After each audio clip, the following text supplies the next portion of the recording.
말씀은 성령님의 사역이라는 제목으로 말씀을 나누도록 하겠습니다. 그래서 나름 부흥회니까 우리 부흥회하면 성부, 성자, 성령님 중에 누가 주인공이 되세요? 보통 우리 성령님이 주인공이 되시죠. 한국교회 이상한 버릇이 있습니다. 한국교회 목사님들이라든지 교회가 참 여러 가지 문제가 있는데 그 중에 하나가 뭐냐면 하나님을 사랑해요. 하나님을 사랑하고, 그 말은 너무너무 좋은 말이에요. 그리고 예수님을 사랑하고, 이것도 너무 좋은 말이에요. 근데 성령님을 사랑한다는 말은 왠지 좀 불편해 하실 것 같아요. 자, 하나님을 사랑하고 예수님을 사랑하고, 근데 성령님은 왠지 우리가 느끼기에 조금 불편한 존재로 느끼는 경우가 한국교회에 많습니다. 그래서 하나님 환영합니다, 예수님 환영합니다, 근데 성령님 환영합니다는 조금 불편해. 그래서 성령님은 왠지 조금 멀리 계셨으면 좋겠고, 그래서 우리가 삼위일체 주님, 삼위일체라고 하면 성부, 성자, 성령 아닙니까? 삼위일체 주님을 우리가 믿는다고 하고, 그분이 같은 분이시고, 그렇지만 우리가 왠지 성령님을 홀대하는 느낌이 우리 가운데 있다 이겁니다. 그런데 여러분, 하나님도 인격적이시고 예수님도 인격적이신 것처럼 성령님도 어떤 에너지라든지 뭐 불로 임하시긴 하지만 어떤 능력 이런 게 아니라 성령님도 인격적이신 하나님이심을 우리가 믿어야 될 줄 믿습니다. 네. 그 성령님을 환영하는 게 굉장히 중요해요. 저는 오늘 우리 빛과 소금의 교회가 성령님을 좀 환영하면서 성령님이 도대체 우리 가운데 오시면 어떤 일을 하시는지에 대해서 좀 말씀을 나누고, 그 성령님을 우리가 환영하고 성령님을 통해서 누리게 될 이 땅에서의 놀라운 축복과 하늘의 영적인 축복을 우리 성도님들, 우리 어르신들이 또 경험할 수 있기를 또 주님의 이름으로 축복합니다. 아멘. 또 앞에 우리 셋딸내미, 그죠? 우리 성가대, 우리 지체도 젊은 친구들이지만 앞으로 이 성령님을 우리가 알아서 여러분의 인생에 큰 복이 임했으면 좋겠어요. 아멘. 성령님은 크게 세 가지 정도의 중요한 일을 합니다. 오늘 이것을 제가 얘기해 드릴 거예요. 이건 여러분 평생 기억하셔야 돼요. 첫 번째는 어떤 일을 하시냐면 구원을 주시는데 결정적인 역할을 하세요. 아멘. 성령님은 어떤 일을 하냐? 구원 사역을 하신다. 구원 사역. 두 번째, 성령님은 또 어떤 일을 하시냐? 우리를 변화시키는 일을 하세요. 그러니까 다른 말로 뭐냐? 구원하는 역할뿐만 아니라 우리를 성화시키는, 우리의 인격을 변화시키는 일을 성령님이 하세요. 세 번째는 어떤 일을 하시냐?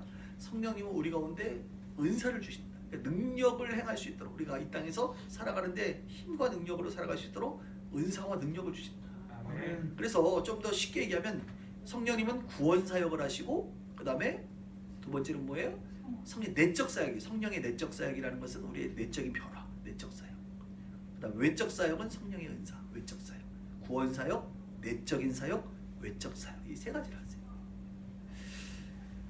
하나씩 오늘 좀 설명을 해드릴게요. 첫 번째는 구원 사역이에요. 하나님, 성령님 어떤 구원을 이루시느냐? 오늘 우리가 이 본문에 보면 성령이 하시는 게 뭐라 그래요?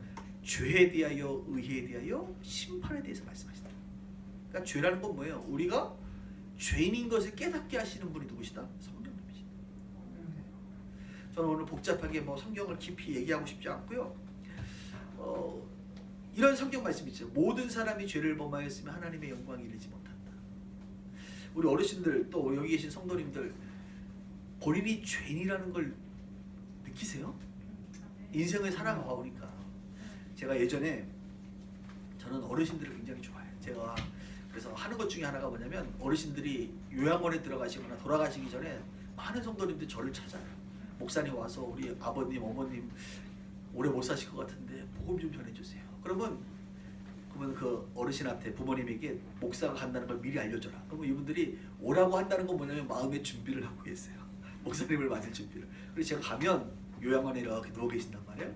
그러면 제가 딱 처음부터 예수 믿어서 이런 얘기 안 해요. 어떻게 얘기하냐?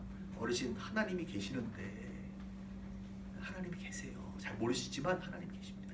그러면서 두 번째로 물어보는 게 뭐냐면, 어르신, 인생을 지금까지 사셨는데 본인이 죄인이라고 느끼세요? 이렇게 내가 물어봐요. 죄인이라고 느끼세요? 그러면 어르신들 대부분 뭐라고 말할 줄 알아요?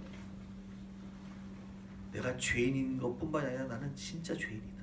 나 죄 많이 지었어. 이렇게 다 말해요. 그러니까 어르신들은 솔직해 보니까, 또 죽음을 앞두면 사람이 솔직해져요. 몸이 아프고 인간이 연약하면 자기가 솔직해져. 뭐예요? 내가 죄 많이 졌다 이거야. 근데 젊은 사람들 가끔 물어보면 당신 죄인이요? 여기 앞에 우리 친구들 죄인이야? 그러면 왜 내가 죄인이에요? 이런단 말이야. 근데 우리가 인간이요 좀 솔직하게 자기를 돌아보면 어떤 존재다? 아 나는 이 땅을 살아가는데 죄를 꽤나 지었다. 왜? 내가 죄인이기 때문에 죄를 짓는 거예요. 죄인이니까 죄인인 거예요. 죄인이니까 죄를 짓는 거예요. 사람이니까 사람같이 사는 거예요. 동물은 동물같이 사는 거예요. 죄인은 죄인같이 산단 말이에요. 그래서 내가 죄인인 것을 우리 나이를 먹으면 먹을수록 깨닫게 돼요. 근데 그것을 누가 하시느냐? 성령이 죄에 대하여 깨닫게 한다는 거예요. 아멘. 이 부분은 뭐 제가 많이 안 하겠습니다. 우리 장신성 목사님이 이 부분 전문이라 내가 장신성 목사님 설교를 들으면 맨날 그놈의 죄를 그냥 지난주에도 보니까 그냥 아주 소리 높여 자기가 죄인인 것을 고백하시더라고요. 이제 그만하세요. 근데 어쨌든 이게 죄인인가 이게 우리가.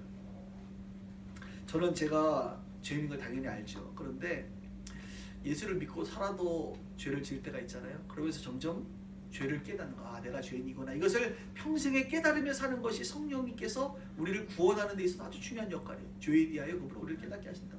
저희 교회에 이제 새벽 기도를 하는데 언제 한 몇 년 된 것 같아요. 제가 한 3년 정도 됐는데 새벽 기도를 이제 5시 반에 하면 저는 한 4시 반쯤 갑니다. 새벽에 4시 반에 가서 음악 이제 난방도 틀고 음악도 틀고 의자들 이렇게 정리 좀 하고 그래서 이제 또 설교도 좀 준비하고 그래서 있는데 어느 우리 교회 식구는 아닌데 어느 휠체어를 탄 젊은 청년이 한 30살 정도 돼본 것 같아요. 그때가 여름이었어. 8월 정도 됐어요. 근데 젊은 친구가 우리 교회는 이제 엘리베이터가 있기 때문에 엘리베이터 타고 6층입니다. 본당까지 들어올 수가 있어요. 걸리는 어떤 턱이 없는데 갑자기 새벽에 기도를 하러 이 친구가 이렇게 쑥 들어오는 거예요. 그래서 내가 문을 열어줬어요. 들어오시라고. 그리고 나서 휠체어를 탔으니까 앉을 수가 없으니까 의자 하나를 이렇게 뺐어요. 뒤에 있는 의자를 하나 빼고 이쪽에 들어가면 주차하시면 바로 이제 예배를 앞에 성경 놓는 것도 있으니까 앉으시라고. 그리고 이제 안내를 하는데 여러분 제가요 저희 교회는 장애인들도 좀 있어요. 탈북자들도 있고. 그러니까 제가 이렇게 장애인, 탈북민 또 어르신들 또 가난한 분들 이런 분들 제가 굉장히 사랑합니다. 할렐루야. 여러분 제가 보기에는 이렇게 좀 멋지게 생겼지만 여러분 제가 그런 분들 굉장히 물론 저희 교회는 뭐 교수도 많고 의사도 있고 뭐 네이버 회사 직원들도 있고 뭐 이렇게 대기업 다니서 많지만 오히려 또 어려우신 분들도 계세요. 근데 저는 그런 분들에 대한 제가 가난하게 자랐기 때문에 저희가 구멍가게 집을 했거든요. 한 5평짜리 조그만 방에서 살면서 5평짜리 구멍가게 하면서 제 별명이 옛날에 우리가 광진식품에서 광진식품. 그래서 저는 예전부터 제 이름을 안 부르고 사람들은 광진식품 둘째 아들 이렇게 불렀단 말입니다. 그래서 제가 이렇게 가난하게 살았기 때문에 그런 분들을 대하는데 전혀 불편함이 없어요. 그래서 저는 당연히 우리 장애인 친구가 30살 정도밖에 안 하는 남자아이가 왔으면 얼마나 내 마음이 안타깝겠어요. 그래서 이렇게 자리를 이렇게 안내했단 말이에요. 안내를 하고 딱 하고 돌아서려고 하는데 이 친구로부터 냄새가 8월달이니까 땀 냄새 있잖아요. 찌든 땀 냄새 아세요 여러분? 이제 호라베이들 가서 보면 혼자 사시는 우리 어른들 샤워 안 하고 냄새 나잖아, 그지? 예? 이게 반응이 없어요 이게 교회가. 할렐루야. 냄새가. 근데 이 친구를 딱 앉혔는데 갑자기 제 코에 희한한 냄새가 들어오는 거야. 그렇다고 제가 냄새 난다 이렇게 말을 못 하잖아요 당연히. 그냥 냄새가 들어오니까 나는 내 마음 가운데 어떻게 제가 생각을 했냐면 야 지독한데 냄새가? 지독한 냄새가 들어오네? 근데 이해가 되겠어. 왜냐면 이 친구가 전신이 마비니까 나중에 알고 보니까 아버지하고 둘이 사는데 여러분 8월달이면 멀쩡한 사람도 남자들은 샤워 잘 안 하려고 그러는데 원래 매일 해야 되잖아요. 근데 장애가 있는 친구가 샤워를 하는 게 얼마나 어렵겠어요. 그죠? 그러니까 당연히 장애가 있으니까 자주 씻지 못할 거란 말이야. 그러니까 당연히 옷도 자주 빨질 않을 거고 하니까 어떻게 보면 냄새가 나는 게 당연한 거잖아요. 그죠? 그런데 이렇게 제가 이렇게 안내를 하는데 제 코에 냄새가 딱 나더라 이거야. 그래서 저도 모르게 순간적으로 냄새가 많이 나는구나 이렇게 생각을 했는데 그때 놀라운 주님의 음성을 제가 들었습니다. 그 순간 냄새가 올라오고 내가 참 냄새가 고약하다 하는데 제 안에서 성령님께서 뭐라고 말씀하신 줄 아세요? 장 목사, 네가 더 냄새난다.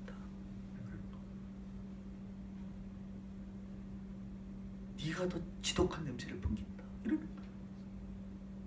제가 깜짝 놀랐습니다. 그러니까 내 안에 있는 성령님이 지금 저의 뭘 말씀하시는 거예요? 야, 육신적으로는 너가 지금 이 친구가 냄새가 나지만 내가 보니까 네 안에 더 지독한 냄새를 풍기고 있다. 죄의 냄새가 있다.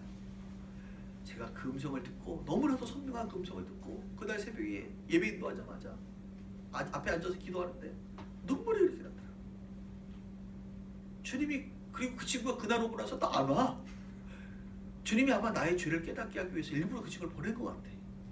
근데 그 친구가 갈매동에 살아요. 지금도 가끔 지나가다 그 친구를 봅니다. 그 친구 볼 때마다 내가 괴로워. 무슨 음성이 기억나서? 주님의 음성. 장 목사, 네가 더 냄새나. 그래서 제가 그 친구 보는 순간 늘 도망다닙니다. 제가. 성령님은 우리 가운데 죄에 대하여 우리 가운데 깨닫게 하신다.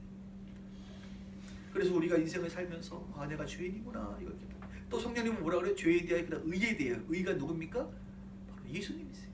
하나님께서 보내신 의로우신 그분. 그 예수를 우리로 하여금 알게 하시는 분이 누구다? 성령님이시다. 여러분, 성령님 아니면 여러분들이 이 십자가의 복음을 깨달을 수가 없어요. 네? 이게 사람의 지혜로 되는 게 아니에요. 천지가 창조됐다. 이걸 어떻게 믿어? 과학적으로. 이게 머리로 이해가 안 되는 거예요. 하나님의 일은 우리 인간의 한계를 뛰어넘는 일인데 성령이 우리로 하여금 깨닫게 하시는. 아, 내가 죄인이구나. 예수님이 구원자시구나. 하나님이 보내신 의로우신 분이시구나. 그걸 깨닫는 거예요. 이게 다 누가? 성령님이 하시는 일이에요. 그래서 우리가 예수를 믿고, 그리고 심판에 대해서, 심판이라는 건 뭐예요? 말 그대로 예수 믿지 않는 게 여러분 가장 큰 죄 중에 죄인데, 결국 우리가 마지막에 인간은 다 심판이 있다는 거예요. 심판대 앞에 다 선다는 거예요. 그래서 모든 인간은, 여러분들도 돌아가시면 다 심판대 앞에 섭니다. 그래서 우리의 행실대로, 우리의 믿음대로 다 하나님께서 판단하실 거예요. 왜? 죄에 대하여 심판하는 거죠. 죄는 심판하는 게 공의로운 겁니다. 또 죄가 용서되면 더 이상 심판받지 않겠죠. 그래서 우리가 하나님 앞에 설 때 이 의, 그래서 여러분 잘 보세요. 내가 죄인이지만 이 죄가 씻겨진다는 건 뭐냐면, 다른 의미로 이런 거예요. 덮어쓰기라는 거. 덮어쓴다는 거. 이거 이제 우리 젊은 친구들 알아요. 이 컴퓨터 파일이 있는데, 아까 이런 파일이 있으면 이 파일을 이렇게 없애지 않고 덮었으면 과거의 것이 다 사라져버려요. 이해되지 무슨 말인지? 우리 친구들. 아멘. 그러니까 여러분들이 죄를 짓는데 이 죄인 모습이 내가 완전히 뭐 없어지고 바뀌는 게 아니라, 죄된 모습에 예수님의 의가 덮어지는 거예요. 이것이 다른 말로 그리스도의 옷이 입혀졌다. 정결케 되었다. 이렇게 말해요. 예수님이 이 의가 죄인 나에게 덮어지니까 나는 이 죄인 나는 보이지 않고 어떻게? 의가 보이는 거예요. 그래서 하나님 앞에 우리가 심판서에 왔을 때 하나님은 무엇을 보시냐면 우리의 의로 덮어졌느냐? 예수를 너희가 믿고 예수가 너희 안에 있느냐? 너희가 성령의 인치심을 받았느냐? 그 예수로 우리가 덮어질 때에 아, 이 친구는 의로운 친구니 어떻게? 더 이상 지옥의 심판이 아니라 천국의 영생의 축복을 허락하여 주시는 겁니다. 그래서 이런 죄인인 것과 예수를 믿는 것과 우리가 천국과 지옥의 심판의 모든 것들을 다 깨달아 알게 하시는 분이 누구시다? 성령님이시다. 그래서 성령님이 우리를 구원하시는 거예요. 그래서 여러분들이 전도한다는 건 복잡한 게 아니에요. 성령이 여러분들을 통해서 나타나는데 어떻게? 그 성령이 나타나서 구원의 열매가 맺혀지는 거예요. 물론 말씀을 전할 때도 구원이 열매가 맺혀지지만, 여러분들이 교회를 이렇게 데리고 온다든지 또 그 사람들 위해서 기도해 준다든지 할 때 성령님이 나타나시면, 성령이 나타나신다고 그러잖아요. 고린도전서에 보면 사람의 말과 지혜로 되는 것이 아니라 성령이 나타나심과, 성령이 나타나실 때 그들에게 구원의 역사가 임하게 되는 거예요. 특별히 성령님은 십자가의 복음을 통하여 이 말씀으로 나타나시거든요. 그래서 십자가의 복음의 말씀이 증거될 때 그들에게 구원의 역사가 일어나게 되는 것입니다. 그래서 여러분들이 복잡하게 생각하지 마시고 그냥 그 영혼들을 구원하기 위해서는 교회로 데리고 오면, 교회에서 나도 장목사들이 우리 빛과소금회, 또 저기 서대문 빛과소, 신촌 빛과소금회교도 이번에 개척했는데 거기도 장현 목사님, 우리는 하여튼 빛과소금회교는 장 목사님이 대세를 이루고 있어요. 우리 장 목사님이 복음을 전하잖아요. 그럼 그들이 교회를 통해서 말씀을 통하여 구원에 이르게 되는 놀라운 축복이 임하게 되는 것입니다. 두 번째, 성령님은 우리 가운데 구원을 이루시는 놀라운 역사를 이루시고, 두 번째는 성령님은 뭐한다? 우리의 삶을 변화시킨다. 우리의 인격을 변화시킨다. 그래서 여러분 그 성경 말씀에 보면 이런 말씀 있잖아요. 에베소서에 성령의 열매는 뭐래요? 사랑과 희락과 화평과 오래 참음과 자비와 양선과 충성과 온유와 절제. 9가지 성령의 9가지 열매를 말하지. 이게 다 뭡니까? 우리의 인격의 변화. 사랑하지 못했던 우리가 사랑하는 사람이 되는 사랑과 희락. 그래서 예수 믿으면 여러분 기뻐요. 우리 장 목사님 보세요. 예배 인도할 때 오면 막 기쁘잖아. 왠지 아세요? 성령이 임하면 우리 가운데 기쁨이 임하는 거야. 할렐루야. 여러분 지금 웃고 계시죠? 할렐루야.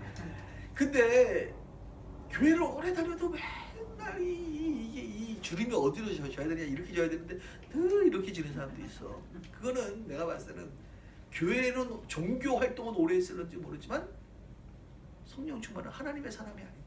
점점 성화, 거룩해져 가지 않고 점점 퇴보하고 있는 거예요. 퇴보. 여러분 예수 오래 믿으면 사랑이 더 커져요. 사랑. 예수 믿으면 더 기쁨, 희락이 더 넘친단 말이야. 이게 정상이야. 그 다음에 희락과 화평을 이루는 사람 되는 거지. 예수 믿으면 맨날 싸움박질하고 막 이간질하고 이게 아니란 말이에요. 그러니까 교회가 자꾸 싸운다? 이 말은 무슨 말입니까? 사람들이 교회는 다니지만 성령으로 점점 충만해지지 않으니까 성령의 역사가 없으니까 자꾸 싸우는 거. 이게 마귀의 역사잖아요. 당짓는 것과 분열하는 것과 이게 다 마귀들이 하는 거거든. 그런데 성령 충만하면 화평을 이루고 사랑과 희락과 화평 오래 참고. 예수께서 예수 믿으면 사람이 오래 참아죠. 사람에 대하여 나를 힘들게 하는 사람을 오래 참아. 그 인간에 대해서 오래 참는단 말이에요. 오래 참는 게 생겨. 사랑과 희락과 화평과 오래 참고 자비, 양선, 충성 이런 것들. 자비로워하죠 사람이. 그다음 양선 착해. 하나님이 선하신 것처럼 선한 사람이 돼. 충성스러워져 사람이. 충성이라는 것은 열심히 한다는 의미도 있지만 신뢰할 만하다 이런 말이에요. 믿을 만한 사람이 되는 거예요. 그러니까 예수 믿고 사기친다. 이건 이건 제대로 믿는 게 아니에요. 뭐 어느 집사님이 사기를 쳤다. 장로님이 예수 믿으니까 우리 지금 한국 교회가 문제인 게 이게 성령 충만하지 않으니까 열매가 안 나타나는 거야. 성령의 열매가. 그러니까 자꾸 못 믿는데 교회는 못 믿어. 예수 믿는 사람들은 믿을 만한 사람이 충성 원래 믿을 만한 사람들이거든요. 그래서 저희 교회도 보면요 예수 잘 믿는 우리 집사님들은 교회 회사 가면 대부분 2인자들 그렇게 많이 2인자 다니엘과 같이. 왜? 회장님 사장님들이 보니까 너무 믿을 만한 거야 사람이. 그래서 다 2인자들이 많은 거니까. 그래서 우리 교회 2인자 교회라고 2인자들 수두룩해. 가끔 저를 불러다 놓고 목사님 우리 회장님 한 번만 만나서 복음 전해달라고 그래서 또 소개도 시켜주고.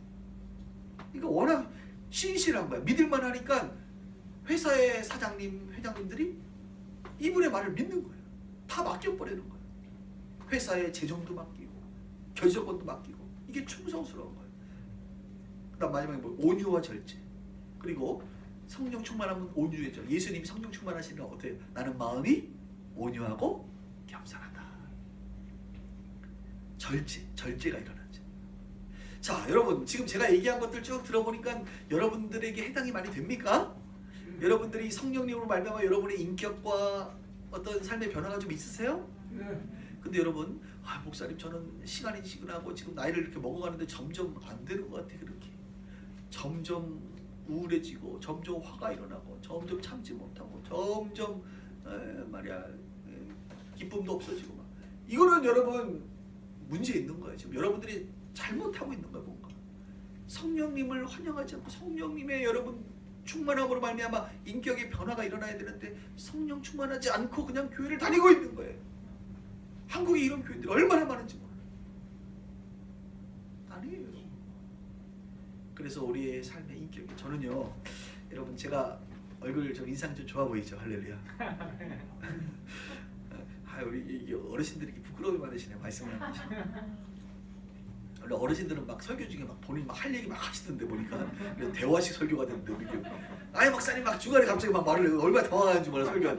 권사님 잠깐만 설교 끝나고 얘기합시다. 하고 싶은 말을 막 즉흥적으로 막 하시더라고. 그래서 우리도 이제 권사님들 하는데 얼마나 저를 이뻐하고 사랑하는지. 근데 여러분 제가 옛날에는 인상이 이렇게 웃는 인상이 아니었어요. 옛날에는 정말 인상이 그냥 제가 표정을 안 지으면 지금은 이게 어려워 표정 안 지. 가만히 있으면 되게 무섭다 그랬어요. 저희 아내가 이제 저보다 4살 연상이신데 우리 이제 누님이었지요. 누님이다가 이제 여보가 됐는데 우리 아내가 저랑 연애할 때 4년을 연애했거든요. 연애할 때 기도 제목이 뭐냐? 하나님, 저 인간이 둥글둥글하게 해주세요가 기도 제목이었어요. 제가 얼마나 날카로운 사람이었냐면 고등학교 때는 제가 하도 선생님이랑 싸우니까 선생님 중에 한 명이 나는 장창영이가 수업 시간에 앉아있으면 나는 수업을 거부하겠다. 선생님이 거부한대. 그래가지고 정말로 영어 선생님인데 수업에 딱 들어왔는데 제가 반장이었거든요. 자, 일어나서 내가 이제 차렷 선생님께 이거 해야 될 거 아닙니까? 인사를. 자, 차렷 하니까 날 딱 보자마자 나가더라고. 너무 충격적이었어. 근데 그 다음 시간에 또 나가더라고. 그래서 제가 어떻게 했어요? 어떻게 한 줄 아세요? 제가 나갔습니다. 다음 시간부터는 제가 혼자 독서실 가서 혼자 공부하고. 왜냐면 내가 있으면 선생님이 수업을 거부하니까. 근데 이걸 담임선생님 나중에 알아가지고 둘이 싸워가지고 대판 이제 오시더라고. 제가 이 정도였습니다. 뭐라 그랬냐면 막 뭐라 그래도 뭐 그렇게 가르치냐고. 선생님에 대해서 내가 너무 까다로우니까 선생님이 날 보면 스트레스 받아요. 저희 교회 부목사님이 예전에 있는데 청년 때 21살 때 부목사님이 설교를 너무 못하는 거야. 성경 공부를 이상한 뭐 신학책 같은 거 가지고 하는 거야. 아니 이렇게 어려운 걸 하면 안 되잖아요. 그래서 내가 한마디 했죠. 목사님 이렇게 목회하시면 안 됩니다. 야 이런 말 하면 안 되잖아요. 근데 내가 그래가지고 이분이 충격받아가지고 교회를 떠났네. 교회를 사임했어요. 여러분 제가 이런 사람이었어요. 얼마나 비판의식이 강하고 얼마나 까다롭고 얼마나 교만하고 이게 다 보니까 열등감 가난하게 자랐으니까 내가 이 상대방에 대해서 이게 열등감이 있다 보니까 막 맨날 싸우고 이런 사람이었어. 그러니까 우리 아내가 나를 보면서 참 연애하는데 얼마나 괴롭겠어. 저 인간이 맨날 싸우고 막 저렇게 사람들과 트러블이 일어나니까 하나님 둥글둥글하게 해주세요. 이게 기도죠. 근데 여러분 놀라운 사실 제가요 하나님이 나를 변화시키기 시작하는데 연합사역 같은 거를 시키니까 연합사역 같은 거를 이렇게 섬기지 않으면 안 되거든. 나를 따라라 이게 아니에요. 잘 섬겨줘야 이분들이 함께. 여러분들도 이렇게 섬겨주는 사람 좋아하잖아요. 식사 대접도 해드리고 여러분들의 마음을 편안하게 해주고 여러분들의 필요를 채워주고 이렇게 섬겨줘야 되거든. 사람. 그러니까 연합사역을 하면서 이렇게 섬겨주다 보니까 사람들이 어떻게? 내가요 바뀌더라고. 사람이 어떻게 되냐? 온유해져. 상대방을 비율을 맞추게 되고 오래 참게 되고 기다리게 되고 성령님께서 나를 훈련시키기 시작하는데 정말 급속도로 저를 하나님 바꾸시기 시작하는데 지금은요 제가 많이 온유해졌어요. 할렐루야. 제가 15년을 목회하는데 강단에서 한 번도 화를 낸 적이 없다는 거 아십니까? 여러분 목회하다 보면 화낼 일이 있을까 없을까요? 성도들. 여러분들도 목사님이 마음에 안 들 때가 많지만 목사도 성도들이 마음에 안 들 때가 많다니까. 그걸 아셔야죠 여러분. 그런데 장고생 그렇게 웃으시면 안 돼. 당황하시죠 여러분들. 이거 얼마나 여러분 목회가 힘든지 몰라요. 그죠? 다 뭐 이렇게 잘 되는 게 아니야. 근데 제가 한 번도 막 강대상에서 화를 내본 적이 있어요. 없어요. 우리 교회 1호 집사가 지금 우리 교회 교육자가 돼 있어요. 2호 여집사도 지금 전도사가 돼 있어. 15년 우리 교회는 개척 멤버들이 교회를 하나도 안 떠나고 지금 저하고 함께 신앙생활을 하는데 이분들이 하는 말이 목사님은 한 번도 화를 내신 적이 없습니다. 이야 여러분 제가 대단한 인격자죠. 우리 아내가 하는 말이 있습니다. 당신은 한결같은 사람이다. 이야 이게 어떻게 말이 되냐고. 내가 내 20대 때는 내 인간은 그런 인간이 아니라니까 나는. 근데 이게 어떻게 되느냐 성령님이 변화시켜주지. 내가 20대 초반에 성령을 받고 망언을 하기 시작하고 성령 충만함을 사모하고 늘 기도 생활하다 보니까 변화되기 시작하는데 그런데 여러분 성령님이 우리 어떻게 바뀌냐. 물론 기도도 중요하지만 더 중요한 게 있습니다. 하나님의 말씀을 우리가 읽고 묵상하고 말씀을 찾고 대하면 이 말씀이 어떻게 해요? 나의 영광과 관절과 골수를 찔러 쪼개고 우리의 마음과 생각을 판단하면서 이 말씀을 내가 적용하잖아요. 그래서 여러분들이 설교 듣고 나서 좋다 이러면 안 돼. 설교 듣고 이 말씀 붙잡고 기도해야 돼요. 이 말씀이 내게 돼야 된다고. 소화가 돼야 된다고. 원수를 사랑하라. 누가 그 말 몰라요. 그 말이 중요한 게 아니라 원수를 사랑하라고 하니까 이 말씀 붙잡고 내가 원수를 사랑하고자 하는 마음으로 몸부림치다 보면 내가 원수를 사랑하는 사람으로 바뀌는 거예요. 예수님이 나는 마음이 온유하고 겸손하다 이렇게 말씀하시니까 우리도 예수님을 닮아야 되잖아요. 마음이 온유하고 겸손하기 위하여 이 말씀 붙잡고 기도하고 이 말씀대로 살아가려고 몸부림치다 보니까 사람이 바뀌는 거지. 어떻게 말씀대로. 성령님이 이 말씀을 통하여 우리를 바꾸신다. 그래서 여러분들이 주일날 교회 오셔서 말씀 들으면 이 말씀 메모하시고 기억하셨다가 이 말씀 일주일 동안 이거 가지고 씨름하는 거예요, 여러분. 이 말씀대로 내가 한번 살아보겠다. 그러면 어떻게 그 말씀이 내 인격을 바꾸잖아요. 이 말씀 중에 우리의 성품을 바꾸는 말씀이 얼마나 많습니까? 요즘 여러분 힘들고 힘들게 하는 사람들 있잖아요. 그럴 때마다 주님이 인내해라, 오래 참아라. 그러면 어떻게 그 말씀 붙잡고 또 한 번 오래 참는 거예요. 그러다 보면 우리가 오래 참는 사람이 되는 거지. 네. 내 아들 딸들아 기뻐하라. 아유 목사님 기뻐할 일이 있어야 기뻐하죠. 기뻐할 일이 없으니까 기뻐하라는 거지. 기뻐할 일이 있으면 기뻐하라 말 안 해도 기뻐해 우리가.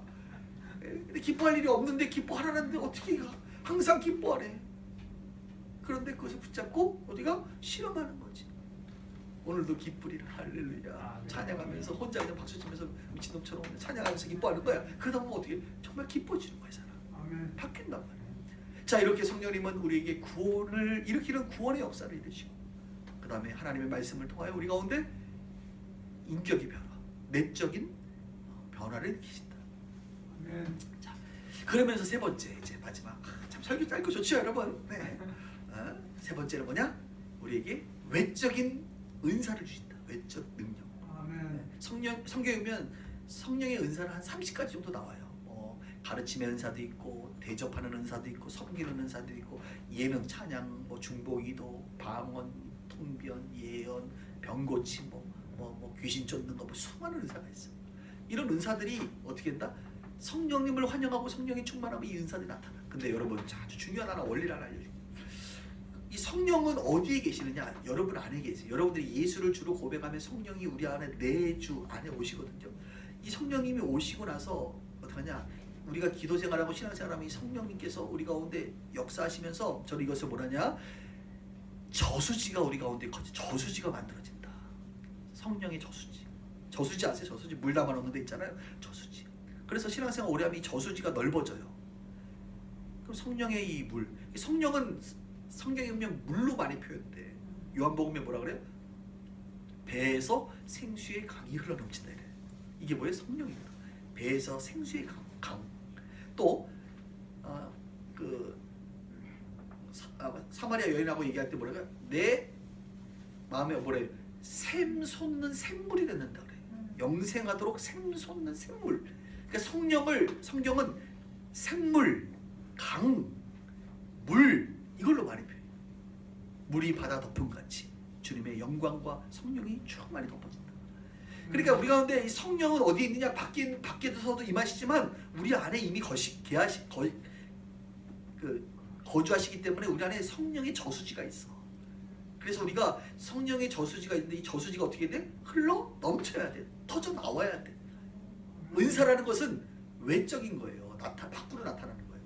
그래서 이 저수지가 때로는 우리가 방언 받는다고 하면 방언으로 터져 나오는 거예요. 우리가 병 고친다고 병 고치는 능력으로 터져 나오는 거예요. 여러분 안에 다 있어요 이미. 예? 가르치는 은사로 터져 나오는 거예요. 여러분에게 하나님이 수많은 은사를 이미 성령님이 우리 안에 계시기 때문에 저수지가 있는데 그 중에 어떤 은사가 터져 나올지 모르겠지만 다 터져 나올 수 있어요. 그러나 주로 하나님이 여러분들을 통해서 일하시고자 할 때 터져 나온다 이거예요. 베드로가 성전 미문에 앉은 안진뱅이를 고칠 때 어떻게 병 고치는 은사가 터져 나왔단 말이에요. 오순절 마가의 다락방에 방언의 그 은사가 터져 나왔단 말이에요. 그렇죠? 바울을 통해서 귀신 쫓는 어떤 역사가 터져 나왔단 말이에요. 능력 행하는 역사가 터져 나왔단 말이에요. 이게 터져 나오는 거예요. 터져 나오려면 어떻게 돼? 여러분 안에 있는 성령님이 터져 나오도록 우리가 충만해요. 충만하면 어떻게 돼? 자, 물 부어봐요 한번. 붓고 하다 보면 충만하면 흘러 넘치는 거예요. 그러니까 성령의 충만하면 성령님이 흘러 넘쳐서 우리 가운데 각종 은사들, 여러분들이 인생을 살아가는데 필요한 은사들을 터져 나오게. 그래서 우리는 무엇으로 일하는 것이냐? 은사로 일하는 거예요. 내가 하면 내 자랑이 되잖아요. 무슨 내가 할 수 있는 게 뭐가 있어요? 오늘 여러분 제 설교가 잘 들리나요? 이해가 되시죠? 왜 그런 줄 아세요? 가르치는 은사가 내 안에 있기 때문에 할렐루야. 예? 입이 짝짝 붙잖아요. 보세요 말씀이. 원고도 지금 다 해왔지만 지금 원고도 안 보고도 지금 딱 입이 짝짝 붙잖아. 무슨 말이? 앞에 있는 목사님이 가르치는 은사가 있으니까 어떻게 잘 들리는 거예요. 그러니까 은사를 통해서 우리가 일하게 되고 그 은사를 통해서 일하니까 열매를 맺으면 내가 한 게 아니라 하나님이 주신 은사로 한 거니까 하나님께 영광을 돌리는 거지. 내가 하면 뭐 하나님께 영광 돌려요. 내 능력으로 했으면 내가 대단하죠 이렇게 하는 건데 그게 아니란 말이에요. 그래서 성령님이 여러분에게 각종 은사를 주시고 그 일을 하도록 해요. 그리고 은사를 주실 뿐만 아니라 그래서 이 성령의 자 보세요. 구원 사역은 성령님께서 전인격적으로 역사하시고 말씀으로 역사하시고 그 다음에 내면의 변화도 말씀으로 우리 가운데 깨닫게 하셔서 우리 가운데 말씀으로 변화시키게 하지만 이 은사는 기도를 해야 돼요. 기도할 때 이게 성령이 충만하게 되고 성령이 충만할 때 은사가 나타나게 돼요. 그 다음 더 계속 기도하면 어떻게 되는 줄 아세요 여러분? 이 은사가 활성화돼요. 활성화. 오늘 아까 대표 기도하시 저는 오늘 참 오사교회 이렇게 은혜로운지 몰라서 할렐루야. 그냥 명상으로 가끔 볼 때는 별로 은혜가 안 되던데 카메라 시스템이 좀 약해. 역시 현장이 중요해. 대표 기도하시는데 내가 너무 큰 은혜를 받았어요. 목사님 오늘 그냥 찬양할 때부터 오늘은 그냥 진짜 주님이 임하시더라고요. 부흥이 임하더라고요. 아까 활성화라는 말 쓰셨어요. 성가대가 활성화되게 성령님이 하시는 은혜예요. 교회가 부흥하는 거 성령님이 하시는 거. 여러분에게 있는 은사가 활성화되는 거 성령님이 하시는 거. 그러려면 기도해야 돼. 근데 이 땅의 한국교회를 보니까 제가 기도를 멈췄어. 한국교회가. 왜 한국교회가 이렇게 힘드냐? 이유는 간단해요. 기도가 멈춰졌어. 예전에는 기도원이라는 데가 있어가지고 뭐 심지어는 교회에서 기도할 뿐만 아니라 뭐 삼각산에도 가고 그죠?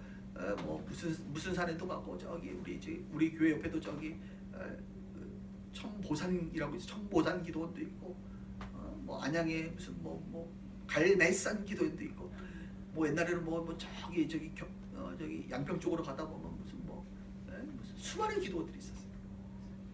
근데 지금 다 어때요? 기도원 운영 안 됩니다. 그 사람들이 이제 젊은 사람들은 기도원 안 가는구나. 산기도 안 하는구나. 그럼 교회에서 할까요? 교회도 안 해. 금요 집회 보면 뭐 1000명 모이는 교회 금요 집회 가면 50명 모여있대. 갑자기 열받네. 1000명 모이는데 주일날 금요 집회 수요 예배 가면 50명 모여있대요. 새벽 기도 가면 10명 모여있대. 이거 말이 됩니까? 그러니까 사람들이 머리로는 다 알아. 성경 말씀 잘 들어가지고 다 알아. 아는데 뭐해? 살지를 못해 그렇게. 변화도 없고 능력도 없고 한국교회 힘이 없잖아요. 왜요? 기도가 안 하니까. 저는요 목회에 있어서 가장 중요하게 생각하는 게 기도라고 생각해요.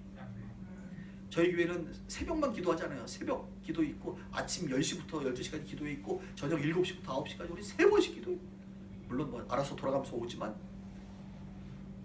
금요일 날 되면 우리는 애기들부터 시작해서 전 교인이 거의 한 3분의 1은 뭐예요 우리? 오면 다 방언 기도해 우리 거의. 방언 받고 싶은 사람 다 방언 기도하고 또 찬양도 뜨겁게 하고 기도 안 하면 안 돼요 여러분. 우리 능력으로 산다고요? 안 돼요. 살 수는 있지만 하나님의 뜻대로 살 수는 없어. 기도해요. 특히 제가 우리 교회도 권사님들 연세 있으신 분들한테 하는 말이 있어요. 내가 목사님 봉사하고 싶은데 무릎이 안 좋아가지고 어깨가 안 좋아가지고 허리가 안 좋아. 그러니까 이분들은 봉사를 뭘로 생각하냐면 쓸고 닦고 교사하고 뭔가 이렇게 재능으로 하는 몸으로 하는 봉사를 자꾸 하려고 그래요. 여러분 봉사는 몸으로 하는 게 아닙니다. 봉사 중에 제일 중요한 봉사가 뭔지 아세요? 기도 봉사예요. 기도. 그 제가 우리 권사님들한테 하는 말이에요. 권사님, 아니 몸이 망가졌는데 무슨 몸으로 봉사할 때 젊을 때 하는 거고 지금은 기도 봉사하시는 거라고. 권사님처럼 기도 잘하는 분이 어디 있냐고. 권사님이 제일 잘할 수 있는 게 뭐예요? 기도 아닙니까? 목사님 위해서 기도하고 교회 위해서 기도하고 사역 위해서. 내가 찬양팀은 못하지만 찬양팀을 위해서 기도하는 거지. 내가 식당 가서 주방에서 요리는 못하지만 식당을 우리 멤버들을 위해서 기도해 주는 거지. 내가 전도는 못하지만 전도를 위해서 기도하는 거지. 또 전도하는 사람들을 위하여 충고해 주는 거지. 기도 봉사가 제일 중요해요. 오늘 오산교회 우리 성도님들 기도 봉사할 수 있기를 주님의 이름으로 축복합니다. 그게 가장 중요한 봉사다 이거예요. 봉사 못한다는 말 하지 마세요. 봉사 안 하고 있다고 생각하지 마세요. 기도 봉사가 제일 중요합니다. 근데 이 기도도 하려면 성령의 도움이 있어야 돼요. 성령이 이끄시는 기도를 해야지. 한국말로 따박따박 내가 뭐 하고 싶은 기도 해봐야 얼마나 하겠어요. 성령의 인도함을 받아서 우리가 한국말로 하더라도 성령의 인도함을 받아야 돼. 그래야 기도가 길게 할 수 있어.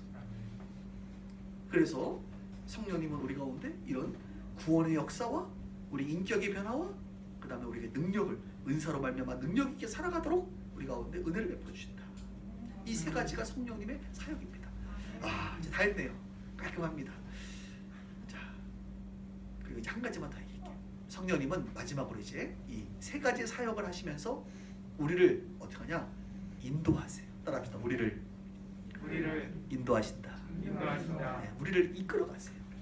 선한 목자가 이거는 안 따라하셔도 돼요. 선한 목자처럼 우리를 성령님이 인도하세요.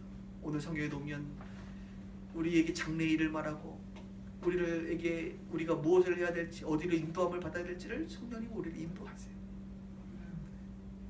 이게 너무너무 중요해요. 그러니까 성령님을 여러분들이 환영하고 성령님 안에서 기도하고 성령 충만함을 계속 경험하면 성령님이 여러분의 삶을 인도하세요. 저도 지금 이렇게 돌아보니까 하나님이 한 걸음 한 걸음 인도하세요. 이게 보니까 성령이 인도하세요. 성령이 깨닫게 하시고 교회 사역도 뭐 저희는 교회 사역을 별로 이렇게 뭐 계획하지 않아. 그냥 성령님이 그때 깨닫게 하시고 계획하시고 하라는 거예요. 우리 그랬더니 부흥하더라고. 할렐루야. 네, 이 시대에도 부흥해요. 내가 하려고 하니까 부흥 안 되지. 주님이 하라고 하는 거는 진리 아니에요. 주님이 하라는 거 맞는 말 아니야. 그분의 말씀은 항상 옳으니까 주님이 하라는 거 하면 돼요. 주님이 하라는 설교하면 되고 주님이 만나라는 사람 만나면 되고 그 사람 만나면 주님이 하라는 말 하면 되고 그러니까 주님의 인도함만 받으면 돼요. 왜 우리가 승리하지 못하느냐? 왜 우리가 능력 있게 못 사느냐? 성령 그 힘 있는 대단한 그 성령님의 인도를 받지 않고 내 인생 내 길 따라 내가 가니까 안 되는 거예요. 남은 인생 여러분 어떻게 사시겠어요? 성령의 인도함 받는 거예요. 그래서 오늘 종합적으로 결론 지면 뭡니까? 오늘 부흥회 아닙니까? 부흥회만 아니었으면 내가 이런 설교 안 하려고 그랬는데 오늘 부흥회니까 성령 충만해야 된다 이거요. 예수 믿는 게 어렵잖아. 예수 믿었으면 그 다음 뭐예요? 성령 충만하면 되지 뭐. 그러면 뭐 잘 되겠지 성령 충만한데. 근데 문제는 성령 충만하지가 않다 이거예요. 왜? 하나님의 말씀도 우리가 대하지도 않고 특히 기도를 안 하니까. 한국 교회가 기도가 다 무너져 버려가지고 교회가 이렇게 부흥하지 못하고 힘이 없이 자기 소견에 오른 대로 육신대로 살아가는 수많은 한국 교회를 바라보게 됩니다. 우리 오산교회는 이제 우리가 이제 작년인가 우리가 새로 빛과 소금의 교회를 작년부터 이렇게 새롭게 빛과 소금의 교회를 함께 하는데 저는요 뭐 다음 세대들도 물론 중요하지만 이 교회가 저는 제 이런 마음이 들어요. 저는 오산교회는 우리 여기 한 50석 되는데 제가 다음에 왔을 때는 우리 오산교회는 한 어르신들이 한 50명 정도 할렐루야 모이는 그런 우리 뭐 젊으신 분들 여러분 오해하지 마세요. 젊으신 분들은 어르신들 많이 섬기시면 여러분 복 받아요 정말. 땅에서 잘 대하고 장수하면 하나님 축복해 줘요.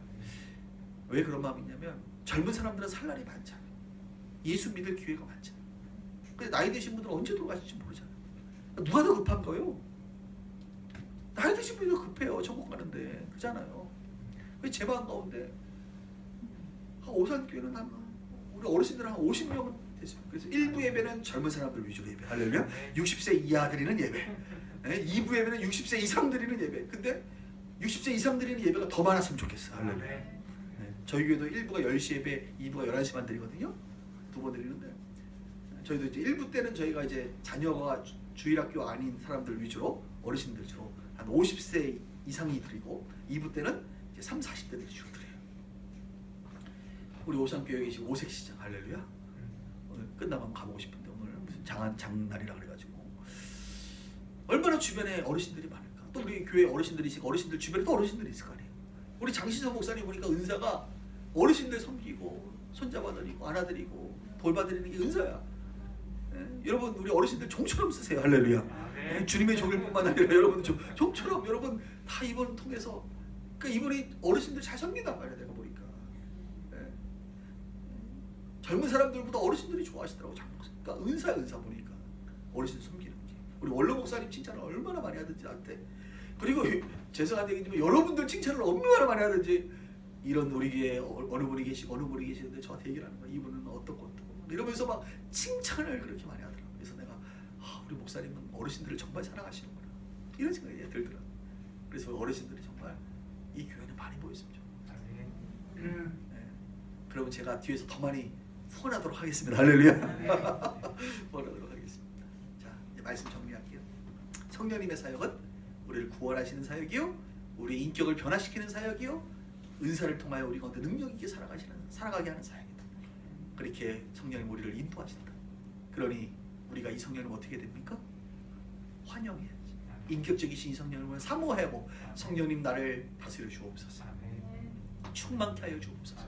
우리 교회 가운데 늘 충만히 임하시고 역사하시고, 우리 자녀들 가운데, 우리 인생 가운데 주여 역사하여 주옵소서.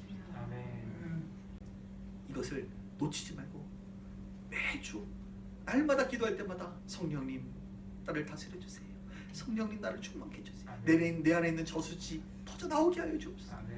사랑과 희락과 화평과 오래 참음 자비 양성 평성원의 열매를 맺게 하여 주옵소서. 이런 은혜가 우리 모두 가운데 넘치기를 주님의 이름으로 축원합니다.